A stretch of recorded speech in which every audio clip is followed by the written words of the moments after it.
Evet, Filistin'de, Gazze'de bir soykırım var.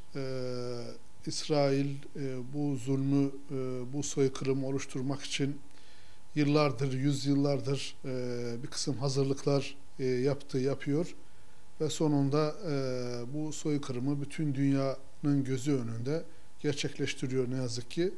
Bizim de bireysel olarak, toplum olarak, sivil toplum kuruluşları olarak bununla mücadele konusunda elimizden geleni yapıyor olmamız lazım. Şimdi Ankara Filistin Dayanışma Platformu bünyesinde boykot çalışma grubu oluşturduk. Bu grup bünyesinde bir kısım çalışmalar yürütüyoruz. Vatandaşlarımızın bu konuda ciddi bir duyarlılık göstermesi elbette önemli. İyi bir mesafe aldığımızı düşünüyorum. Burada tabii boykot çalışma grubu olarak sadece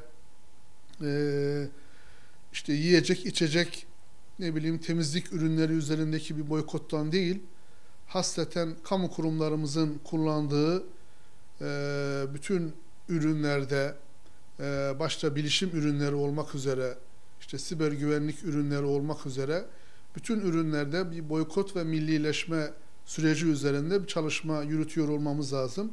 Biz de bu çerçevede çalışıyoruz. Yoğun bir şekilde kamu diplomasisi yürütüyoruz. Bir taraftan işte Troy kartımızın hem arz tarafında hem talep tarafında ciddi bir katkı sağlamak için çalışmalarımız yürüyor. Öbür tarafta e, dediğim gibi hasreten bütün kamu kurumlarımızın kullandığı bilişim ürünlerinin İsrail ürünü veya İsrail'i destekleyen Amerikan ürünlerinden çıkıp kendi milli ürünlerimizin kullanılması ve yeni ürünlerin geliştirilmesi konusunda kamu diplomasisi yürütüyoruz. E, Yani ciddi mesafe aldığımızı düşünüyoruz ama alınacak çok daha önemli mesafemiz var. Bunun bilinci içerisinde çalışmalarımız devam ediyor. Çifte vatandaşlık konusunda gerçekten tahminlerimizin çok ötesinde bir kısım İsrail vatandaşlarının orada katliama ortak olduklarını görüyoruz, gözlemliyoruz. Bu konuyu küçümsemeyip üzerine eğilip üzerimize düşeni yapmakla mükellefiz. Bütün milletvekillerimize de bu çağrımızı dile getirmiş olalım. Bir seneyi aşkındır Filistin'de işlenen soykırımı bir an önce durdurulması için ülkemizden, devletimizden özellikle istediğimiz üç şey var. Birincisi, İsrail'e karşı ticari bir ambargonun bir an önce uygulanması gerekir. Özel ya da devlet ticareti ayırmaksızın. İkincisi, hava sahasını bir an önce İsrail'e giden tüm uçakların hava sahasına kapatılmasını istiyoruz. Bir üçüncü olarak da çifte vatandaş olarak Türkiye'de bulunan İsrail vatandaşlarının Türkiye'de yargılanmasına Adalet Bakanlığı'nın izin vermesini istiyoruz. Türkiye'deki insanlarımızın İsrail Siyonizmine karşı sadece yardım etmek değil, İsrail ürünlerine, İsrail menşeli tüm ürünlere boykot etmesini tüm vatandaşlarımızdan, tüm insanlarımızdan özellikle istirham ediyoruz. İsrail'in anladığı tek dil var, güç. Güç uygulamadığımız sürece İsrail'in bu vahşeti, bu katliamı durdurması imkansız görünüyor. Yani malum bir yıl oldu. Zalim İsrail ve Amerika'nın Gazze halkına yapmış olduğu katliama şahit olduk. Burada dünya Müslümanları olarak bir ümmet bilincinin oluşması için Ankara Filistin Dayanışma Platformu olarak bir yılı aşkın bir araya geliyoruz. Mescid-i Aksa, Kudüs özgür oluncaya kadar hem maddi hem manevi olarak elimizden geldiği kadarıyla sonuna kadar bu mücadelenin takipçisi olacağız inşallah. Yani kesinlikle önemli bir konu. Vatandaşlar yani bu boykot hususunu çok ciddiye almaları gerekiyor. Çünkü boykot gerçekten zalimlere karşı, İsrail ürünlerine karşı büyük bir cihattır. Büyük bir eylemdir. Bunun altını çizmemiz lazım. Boykotu tüm sektörlere, tüm okullara, tüm mahallemize, tüm iş yerlerimize, tüm insanlığa boykot hususunda ciddi bir şekilde uyarmamız lazım, gündeme getirmemiz lazım. Yani kesinlikle bunun ivedi bir şekilde gündeme alınması lazım. Yani o zalimlerin yapmış olduğu bu ikiyüzlü, hem Türk vatandaşı olup hem orada Müslüman kardeşlerimize kurşun sıkan, savaşa giden bu zalimlerin tespit edilerek mallarına el konmaları lazım. Kesinlikle derhal buna müdahale edilmesi gerektiğini düşünüyorum. İbedi bir şekilde geçmesi gerekiyor. Bu zulme elimizden geldiği kadarıyla maddi ve manevi bir an evvel son verilmesi için ne gerekiyorsa yapılması gerektiğini düşünüyorum.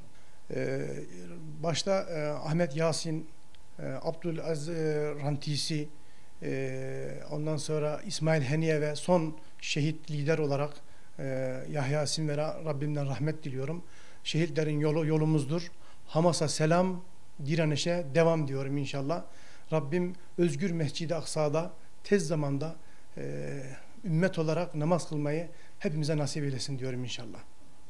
Filistin bölgesi Osmanlı'nın elinden çıktıktan sonra bir İngiliz mandası himayesine girdi ve daha sonra sistematik olarak Yahudilerin yerleşimine açıldı. Yahudiler yaklaşık 100 yıldır burayı yavaş yavaş işgal etmekte. 1948'den itibaren de İsrail Devleti'nin kurulmasından sonra bölgenin büyük bir çoğunluğunu işgal etmiş durumda. Şu anda Birleşmiş Milletler'in tanıdığı Batı Şeria ve Gazze şeridi dışında da Batı Şeria ve Gazze şeridi içerisinde yerleşimler yapmakta ve Filistinleri tamamıyla bölgeden atmaya çalışmakta. Böyle zulümlere, bu tip soykırımlara karşı yapılabilecek ilk ve en etkili yöntem aslında boykottur. Boykot nasıl yapılır? Boykotu sürekli olarak takip ederek, boykot İsrail ürünlerini almayarak yapılabilir.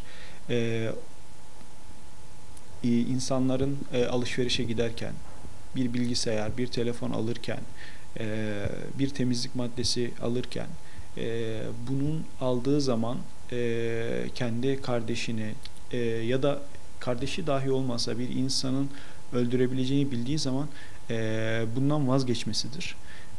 O yüzden hani insanların boykotu önemsemesi gerekmektedir. Terörün ve insanları öldüren kişilerin finansörlüğünü yapmaması gerekir. O yüzden boykot önemlidir. Her bireyin boykotu önemsemesi ve yapması gereklidir. Sadece çifte vatandaşların bulunması sadece o kişiyi ilgilendirmiyor. Aynı zamanda Türk ve İsrail vatandaşı olan bir bireyin orada Filistinlere karşı savaşması bütün Türk insanının da itibarını zedelemekte. O yüzden bir an önce bu hususun yasalaşması gerekiyor. Çifte vatandaş olan İsrail vatandaşlarının özellikle de Filistin'de Filistinlilere karşı savaşan İsrail vatandaşlarının bir an önce vatandaşlıktan çıkartılması gerekiyor. Biz nasıl terör örgütü PKK ile DAEŞ ile terör örgütleriyle savaşıyorsak, bunlara karşı mücadele gösteriyorsak, İsrail'in de bir terör örgütü olduğunu unutmamalı. Bu terör örgütünde savaşan, masum çocukların kanına giren, kadınları öldüren teröristlerin de vatandaşlığını kabul etmemeli ve bir an önce vatandaşlıktan çıkartmalıyız.